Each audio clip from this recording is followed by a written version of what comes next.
दोस्तों, आपका बहुत बहुत स्वागत है हमारे चैनल भगवत गीता ज्ञान में। आशा है आप सब बहुत अच्छे होंगे। अगर आप हमारे चैनल पे नए हैं तो हमारे चैनल को सब्सक्राइब करना बिल्कुल ना भूलें, और अगर आपको हमारी वीडियोस अच्छी लगती हैं तो प्लीज़ हमारी वीडियोस को लाइक और शेयर ज़रूर कीजिए।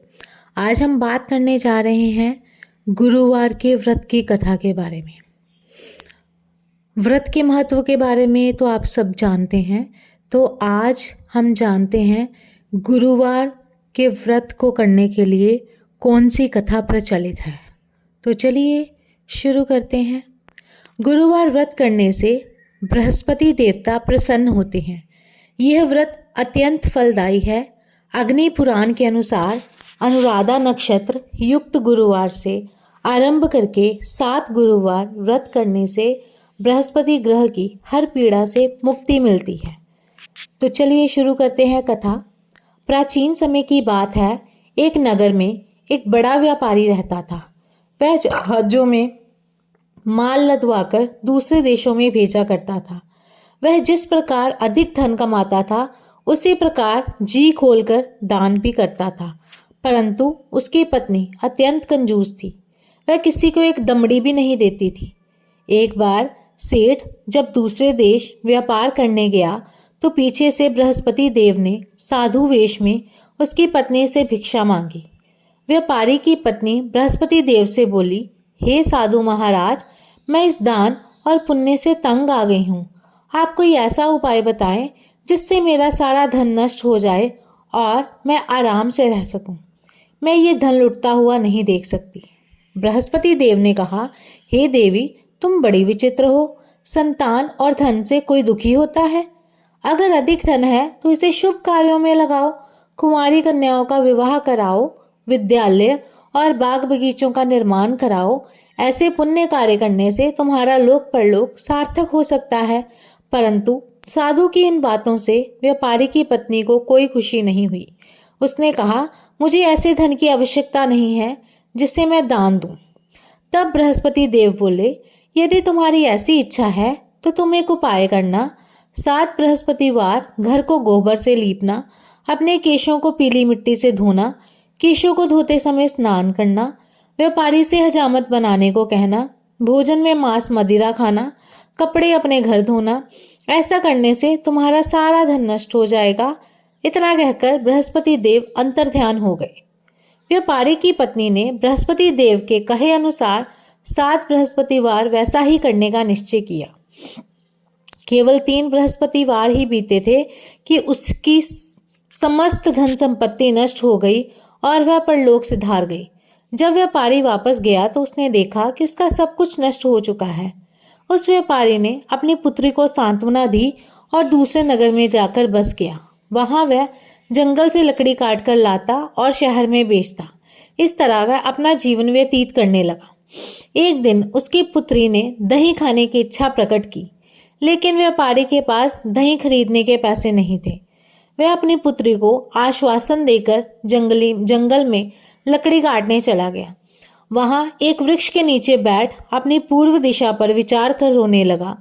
उस दिन बृहस्पतिवार था। तभी वहां बृहस्पति देव साधु के रूप में सेठ के पास आए और बोले, हे मनुष्य, तू इस जंगल में किस चिंता में बैठा है? तब व्यापारी बोला, हे महाराज, आप सब कुछ जानते हैं। इतना कहकर व्यापारी अपनी कहानी सुनाकर रो पड़ा। बृहस्पति देव बोले, देखो बेटा, तुम्हारी पत्नी ने बृहस्पति देव का अपमान किया था, इसी कारण तुम्हारा ये हाल हुआ है। लेकिन अब तुम किसी प्रकार की चिंता मत करो।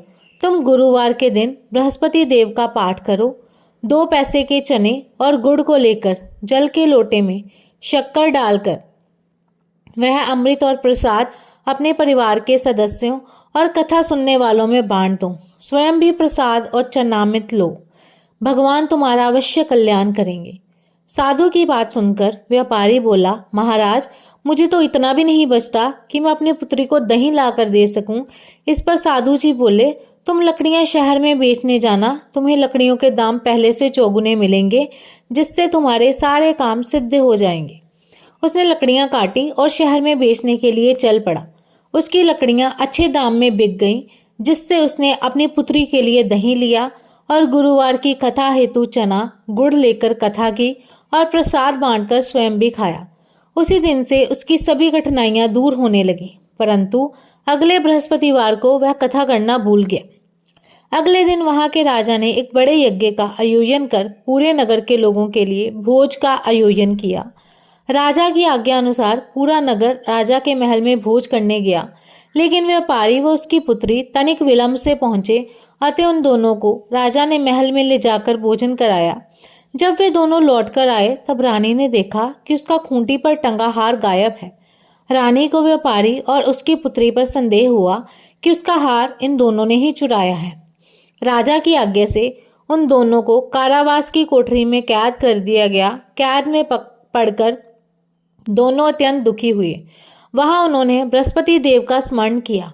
बृहस्पति देव ने प्रकट होकर व्यापारी को उसकी भूल का आभास कराया और उन्हें सलाह दी कि गुरुवार के दिन कैद खाने के दरवाजे पर तुम्हें 2 पैसे मिलेंगे, उनसे तुम चने और मुनक्का मंगवाकर विधि पूर्वक बृहस्पति देवता का पूजन करना, तुम्हारे सब दुख दूर हो जाएंगे। बृहस्पतिवार को कैद खाने के द्वार पर उन्हें 2 पैसे मिले। बाहर सड़क पर एक स्त्री जा रही थी।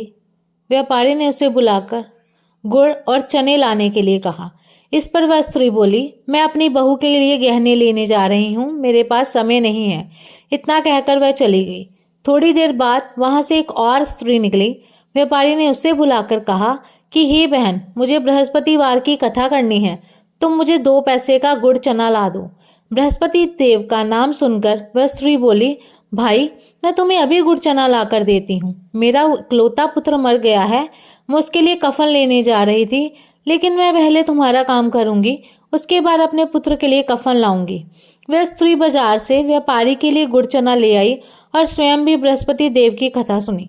कथा के समाप्त होने पर वह स्त्री कफन लेकर अपने घर गई।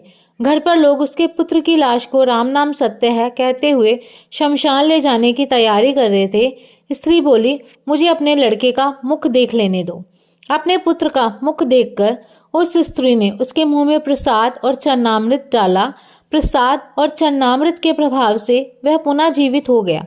पहली स्त्री जिसने बृहस्पति देव का निरादर किया था, वह जब अपने पुत्र के विवाह हेतु पुत्र वधू के लिए गहने लेकर लौटी और जैसे ही उसका पुत्र घोड़ी पर बैठकर निकला, वैसे ही घोड़ी ने ऐसी उछाल मारी कि वह घोड़ी से गिरकर मर गया।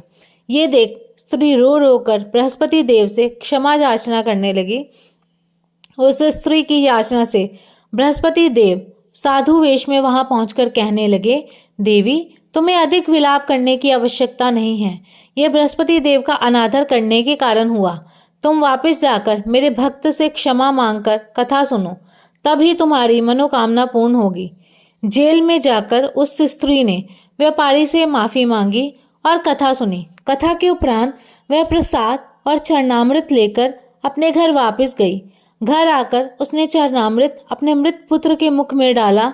चरणामृत के प्रभाव से उसका पुत्र भी जीवित हो उठा। उसी रात बृहस्पति देव राजा के सपने में आए और बोले, हे राजन, तूने जिस व्यापारी और उसके पुत्री को जेल में कैद कर रखा है वह बिल्कुल निर्दोष है। तुम्हारी रानी का हार वहीं खूंटी पर टंगा है। दिन निकला तो राजा रानी ने हार खूंटी पर लटका हुआ देखा। राजा ने उस व्यापारी और उसकी पुत्री को रिहा कर दिया और उन्हें आधा राज्य देकर उसकी पुत्री का विवाह उच्च कुल में करवाकर दहेज में हीरे जवाहरात दिए। तो ये थी गुरुवार व्रत की कथा। आशा है आप सबको ये कथा पसंद आई होगी।